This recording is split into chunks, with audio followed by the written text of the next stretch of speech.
December Thursday Tim Lima Chung Kuain Kanan Veng Tragin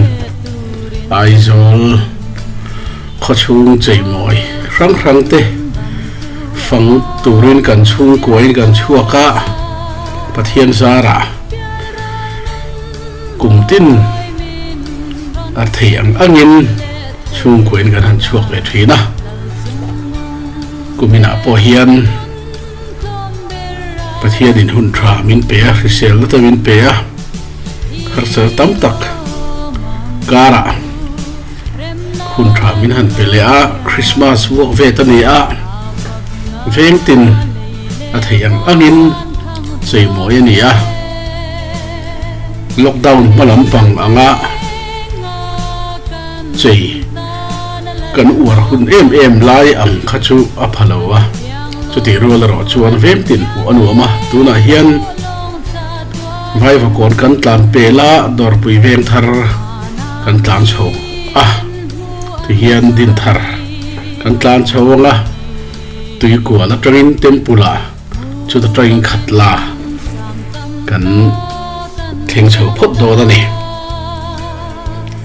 aizol khachu Zan Tuna hian Darna le achan ve Ania Kong chu ala cleara traffic po ala sam lem lo viawa Tun lai Kumin December Samni somni bani Misom pariat nulampang Hian Zan hi Arase mai zela Traffic hi asam na sa mai thina ni dar ko tula mangat phei chuan chu wang chuan ke ni chung ko po traffic jam tak ma in an han chuak chowa arem chang hotela choi turin kan han chuak chowa kung anuama boruak po Khua hi avot amren khop maya kumin hi ke ni po kai lung viaw ni tuna hian kan han tlan chho zela athei angin kan video clip te hi min lo thlir sak zel turin kan han mian masadu chawa kat om lovin akan kaldan hi kan han tilam ve phim du Tuna hian khatla Chei Moi en turin kan tlan chowa Anuam Viu maya zan han chuak phim hi Tin Familia han chua hi Alim oma Chung kwa chote Hanei han chua hi Puitling hanei to hi chuan athak lel oma Chung kwa tam tak chuak thei lo nat na avangte har san rang avangte chung kwa ho thei lo te anom laya pathianin chung kwa thatak mai min han pe te hi pathian hen apolong thu kan soi non le du ani te hian kan han tlang ngara temple kan la chuak chho lowa tuna hian tui kwal hei lung to lot lai bor vel khania an tlan chho me ka ni kumin Christmas hi lockdown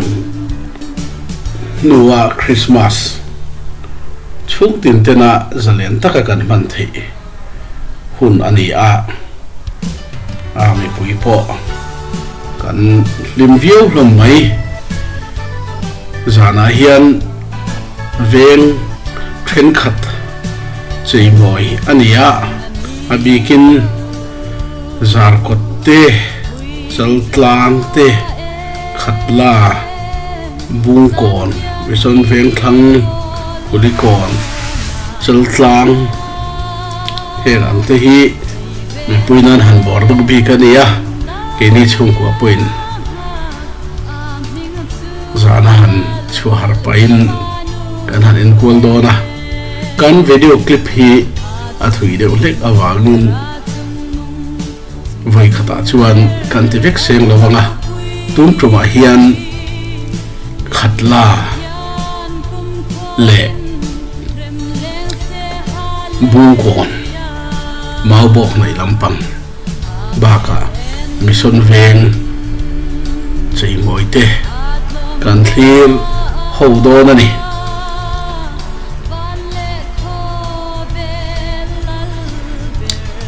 hian an han chowa hi tu na hian tui kol bazar kan thleng chowa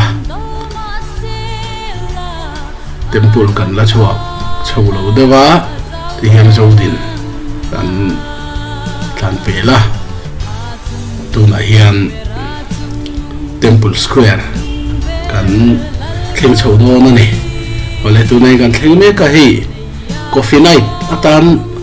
stage ten lo bo saya kumin po rawi taka coffee night te bo sai le tumin radan la coffee night hi abik takin temple square salvation tenan han roman ani anti trakhop maya kumtin hian christmas le kum thara coffee night an han bo saya thalai tam tak kal tu hello zan chu chak si te hengai a hin kal khom thina pathian mal som ro pui tak po nin ka ria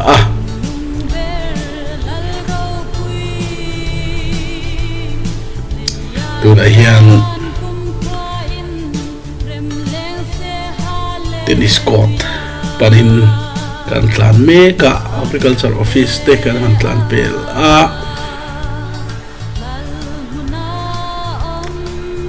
hian hei tennis court kan thela kan malo kamiso Aizol club ani ti hian khatla lama kong nuya kan tlan le loka ti hian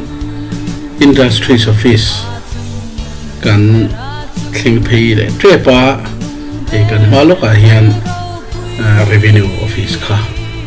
oma helai kan kong sakami hi serthlum tamnania serthlum leidu tan chon helai hi aizola chuan pan ngei chiani ole ti hian revenue kan han tlan pela kan malo kami so industries office ade he saka hen hi biakin moi de mai nan no chei bokka heng lai te hi nuam tak mai ani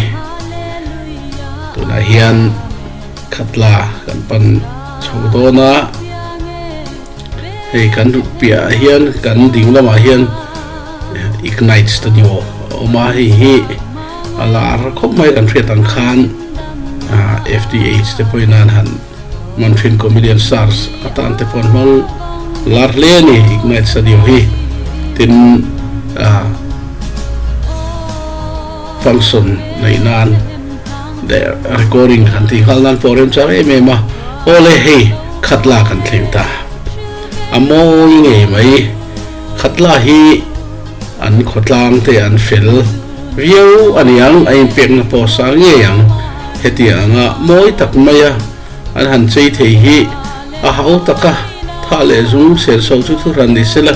sum le pai sel so angai na so em tin chu ba ka inu ro na te po hi nei angai ve boka ei kan han chola kan han thlir vela hei kan pui le fa na ute an nia han chua puya kan chung ko hi kan tlema kan nu pa ka kan fa pa le kan om pui kan nau nu la ali le hei khatla chei mo hi han en chiam taila at systematic real maya light hian abial in han khaya tin asir tong tona lighting system han bua saya tin hay dor bang tha khai moyan han khai te poi na kap eng boka tin khat la kon hi chei hi anum mel haner shum hian azawa tin na kon te hi angil pheya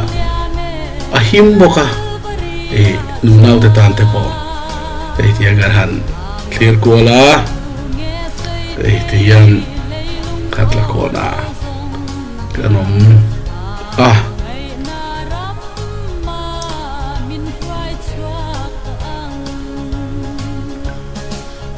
amun po nuam ngai mai he lampang atangin he lampang han thila bu kon lam atangin he kan han le lu le a hian uluk dewin kan han thlir kuala kan sei tong khan zandar ko nu lampang phi aras lu to ko heng lai hi zandar som pani thleng hian nu nau kongkal hin omre maya chu wang chon tu na hian ki ni po mi tlem lai kan han chu kan kalfu via bani hian du tokin thol deu na huna te po kan thea lighting system hi blue color yellow nen thei ti hian an oma ain choi via ba ama si via bani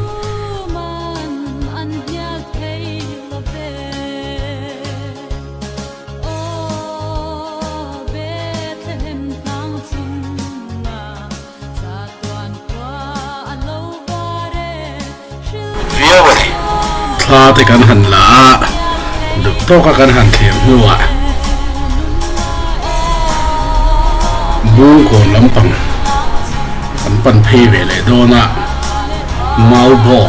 loma kan tam phei dona ni tuna hian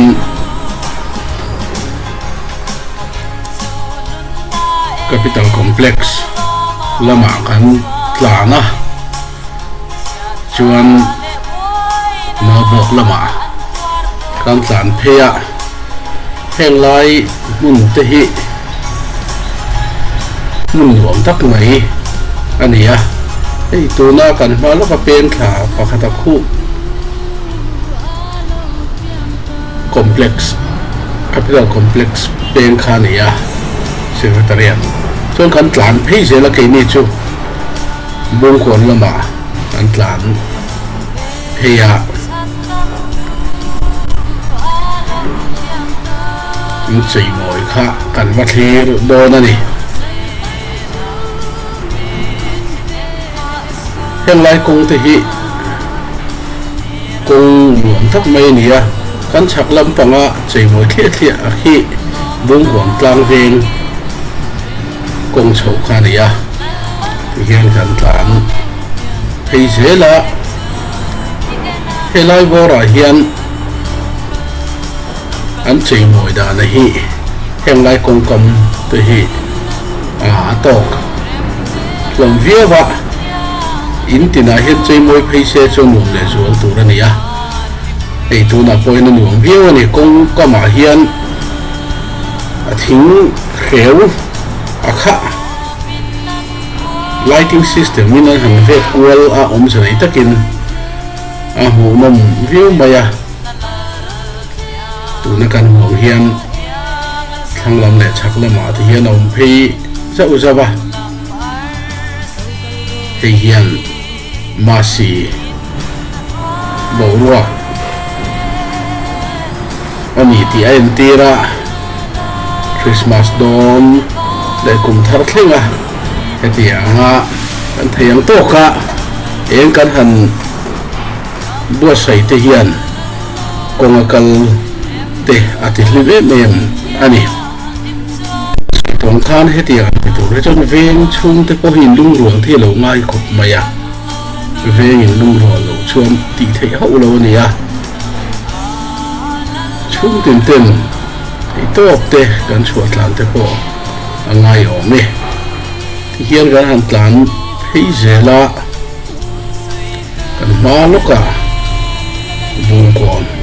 to a ulan te po kan hak lelviwa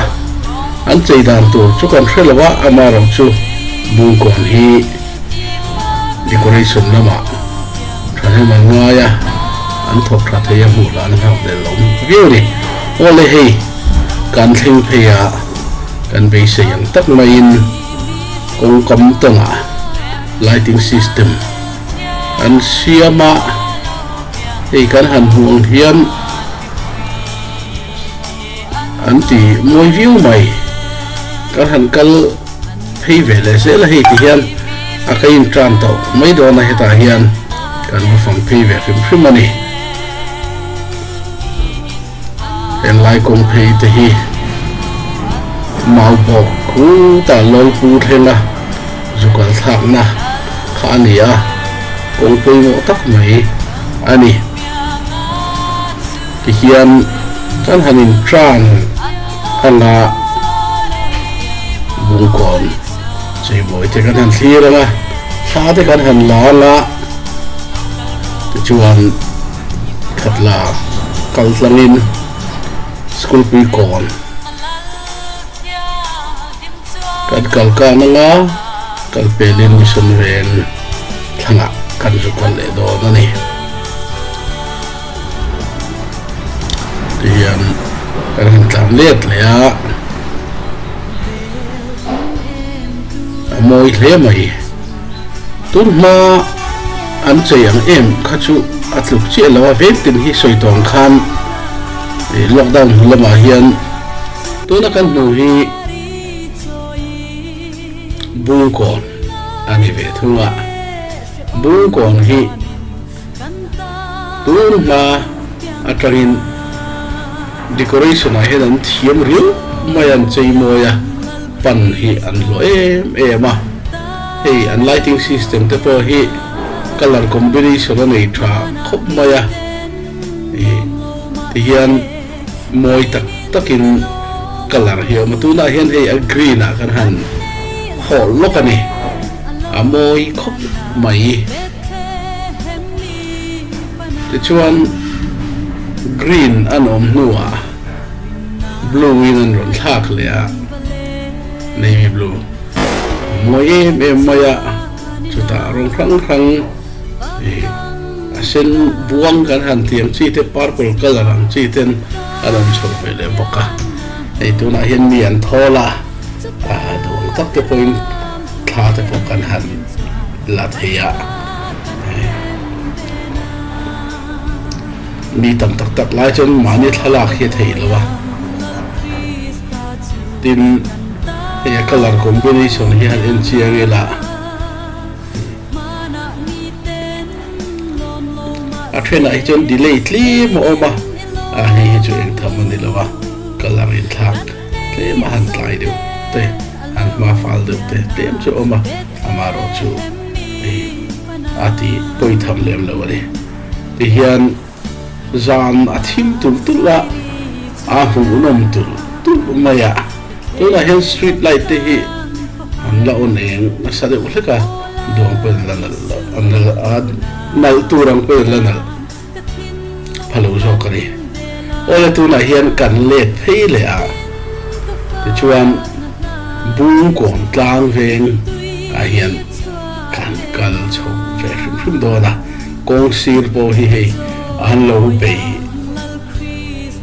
nal viu maya heti ang chei te hi power hek lu tuk lova tin a chei mo hi expensive tak ani lo boka a hu nom dang dai riu ani tian bung ko han tlang ve la kan han tlang chewa heti kan tlang ngar hian khat la kha kan zulu thale do dani ahma kan kal dana khachuan khatla tang khan ding lama kan kala te chuan bung kon kha kan va thil ani a tuna hian kan ron let le a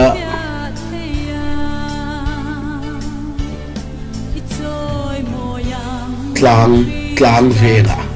angkal so he mun po anu view maya helai ro hi chu an chei em khran rotin han chei rem mi tuk te po ani khran dem lo boka ti hian a fai tha kal anuam helai te hi kong te hi han zau deu lek phaise chu tum ai hian anu main karen atin ai zo phim hi vel khreom tak tak han ti tur hi om lem lawa om to na hi chuan ani om view zel maya chuang chuan a kong te hi zau tha sela tin a mun ma te hi min lem lo sela ngai ngam na ni sela ei helai te po hi an lo chei moi tha view mai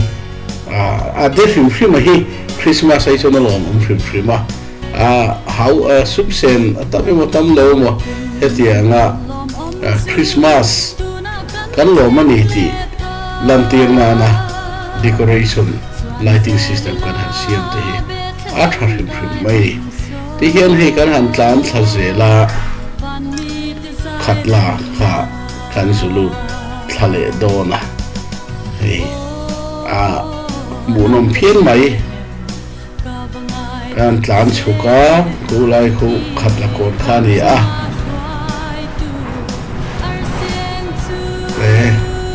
muna chuan anuam phian mai ti hian kan han kal zelanga elai hian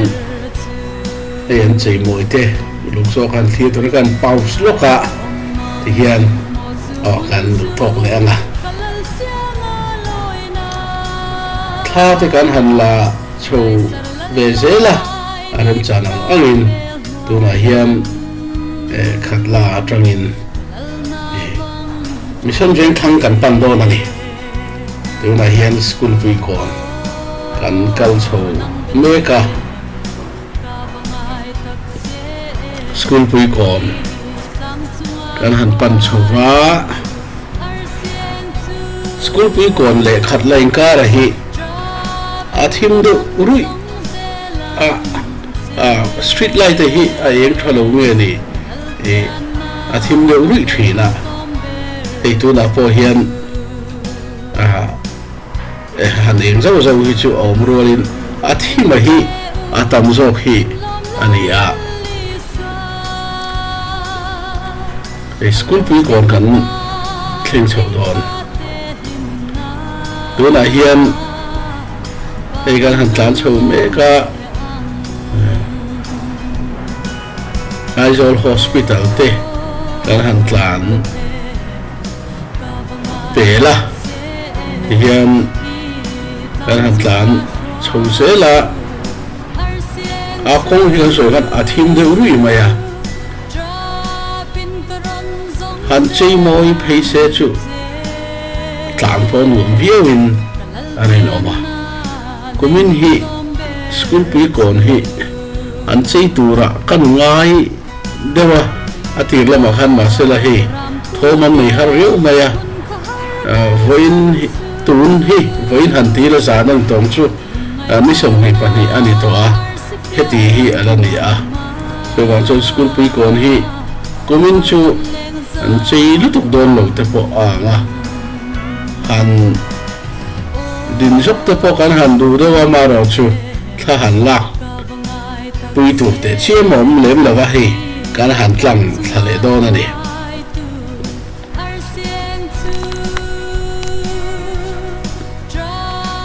mission veng kan tlan tha ti hian sino book room kan han thleng tha mission veng biak in te kan han thlir kol zoi zoya thil chei moi ro pui tak om fran lava mission veng school pui kon tak hi komin hi chon chei lutuk lova mission veng khanga kan liam thladon ani mission veng khanga kan kal don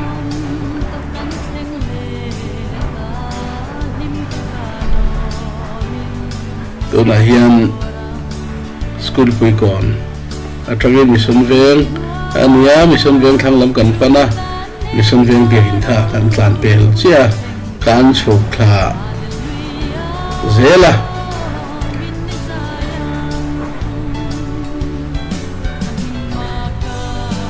tu na hian mission veng thang kan thleng thla trepa texistan akhan kan zokal don ani hey alo in view mai so in money alo khai nuôi mai ra khata trong son bol an khai tu mo ti tu ra dia ma ro chu anen che chon bol chu ni che lawa hela ya hian lung ti leng de mai ram chopek na thleng ram chopek na thleng Isu Krista no sen ram chopek na thleng la mulai te anu le pa mari abulam thulai baka khosak na fingte an lo siama em po lo view mai ke ni point tha te kan han lak puya kan fa pa pe chu lo view ge ge a chuan kil khata he la ya yan sil to lo ma hin Christmas tree an lo siama he la yan Noel ti lighting system in aldoin an lo ziak boka ei kan bel chianga an thil siam gan po an rem khop mai hela hian Noel ti hi an lo ziaka ei hian hela ya kung a hi asau thalai ani a hei a chung lampang a hian lighting system amung chi an khaya hetiang hi kong po ti enga mu po ti no ma hei tuna hian kan hong hian ram chape da the hei hian ti ma si khop maya bera mo ma Isua no sen amuga anu le pa mari le Josephan oma khosak mishing ten thil pek nen chibayan bu ani hei hian ti ma si khop mai hetiang ang hi ke Christian tena Christmas kan man chan tak Isu Krista pin chan tak dia hetiang an siam hi an rem ria khopin ka ria monom le mai hey mission ve na di hi hey mo Isu no te kha han Christian te apia bi khai ge pera ba mi ta em không em mari khai lúc ta kiến mari không em kita kan khani mấy rồi chứ rồi thấy rồi đấy có sắp đi phim bắt cũng đến được leh là rồi đó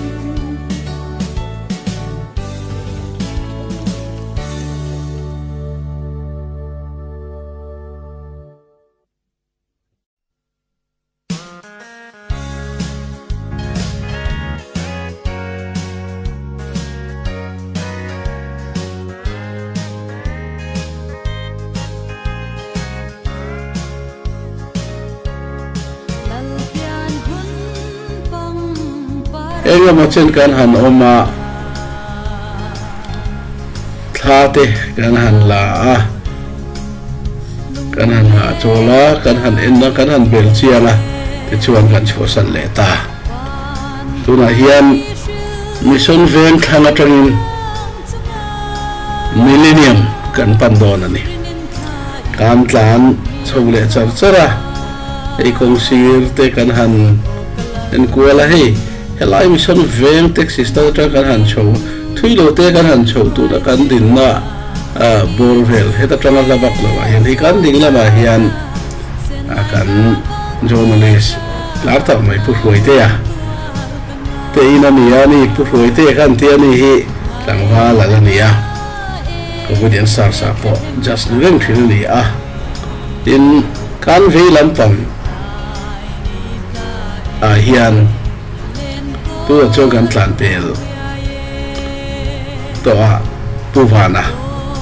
LPS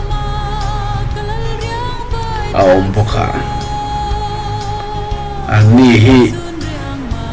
Mizoram media chuan atho lok tak mai pahni ania an mani zara chanchin tharlam tak tak ba ka kan thret phak lo tur thubung bar thak tak tak kan thre thri nari kan tlan chho zela hei in chei moi te po om chho reu newa ngu anuam hle mai ti hian mission venga kan han chuak chowanga millennium lama kan kal phei don ri school pui ko matangin khatla kal thato lovin kong chunga kan kal don ani hei traffic te jam lem lawa kan kal chho je la mission veng biakin kan chuak chho le ta ani po hi he an chei moi ang ren view mai amaro chu kumdang hantila kumdanga an chei dan ang hi chu ran chei chi lo ni na langa lighting system ro pui ta kom lova a entra a biage na hi aliana anal trimma decoration ro pui ta ke ro chon nei lo te kan tlan chho zela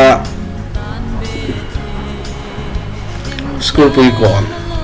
kan thleng chwa school pui kon te cheirem tak me nia amaro chu a hau taka sum le pai le tharui na mo sa tanga ya in lu rual tlan te po he ngai phur tlan te po he ngai kan huang hian vel phang chei moi te po hi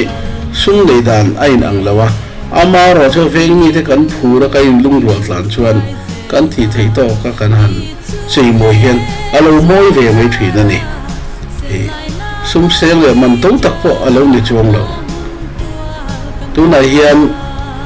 par khat la kan tlan phi me ka helai hi a kong hi a thim de ru imaya central weme office te kan han tlan pe la a tun ma ignu gom la ya ka kal re thinna ne hel lai phe hi chu pe kan chak loka hian kan huang hian tun ma jail cinema hall kan ti te kha a oma abul loka UPC biagin te po oma amur ma hi haneni la lung chiat thak khop mai achul ru imaya ti fai lo lo en kol ho lo ti ria tak mai hian an oma aizol han kal chuan aizol ven lu tak maya building tianga anom hi alung chiat thak le ni tuna hian an kal hei zela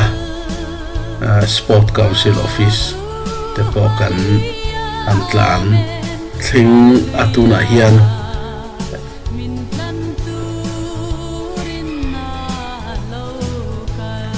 kan hei zela te hian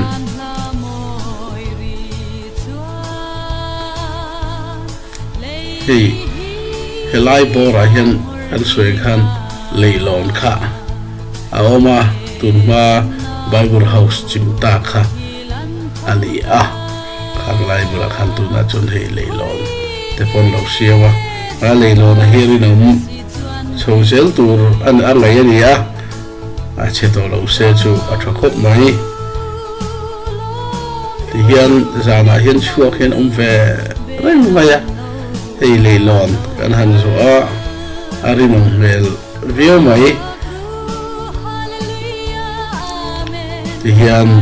kan malo ka son governor complex kha omani Rasbavan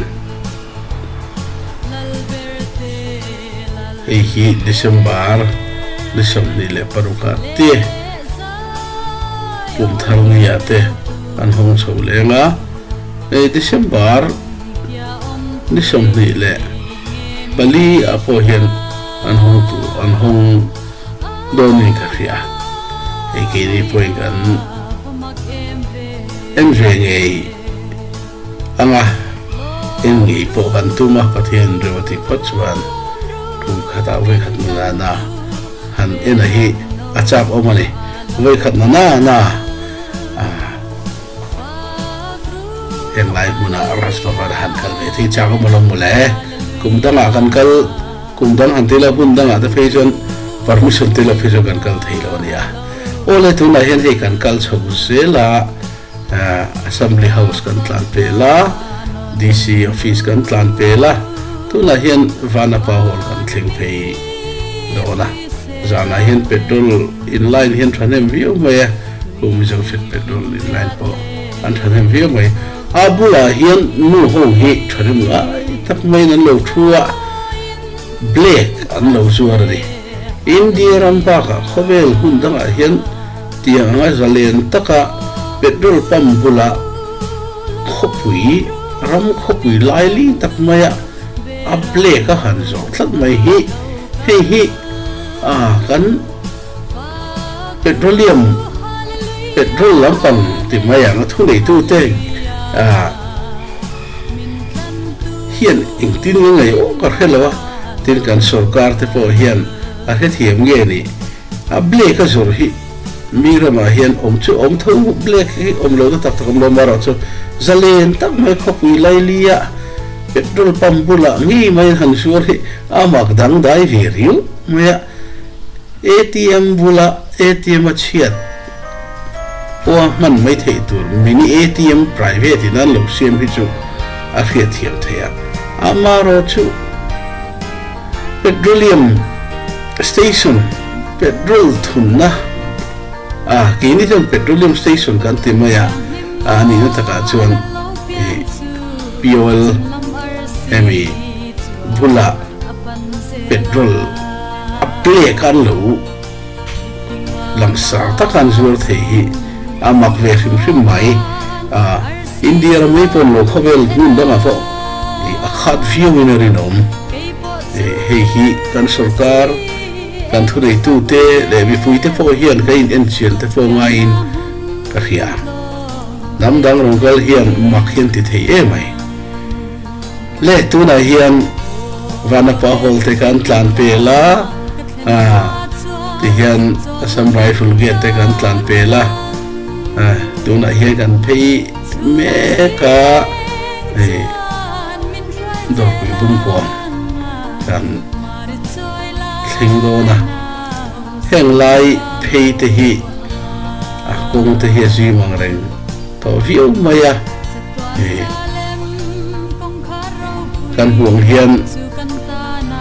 bu an lo ti eng uar mai hun wam ve khop mai hei bu thinga lighting system an zam chiam maya hun wam no pangin an lom khop mai ti hian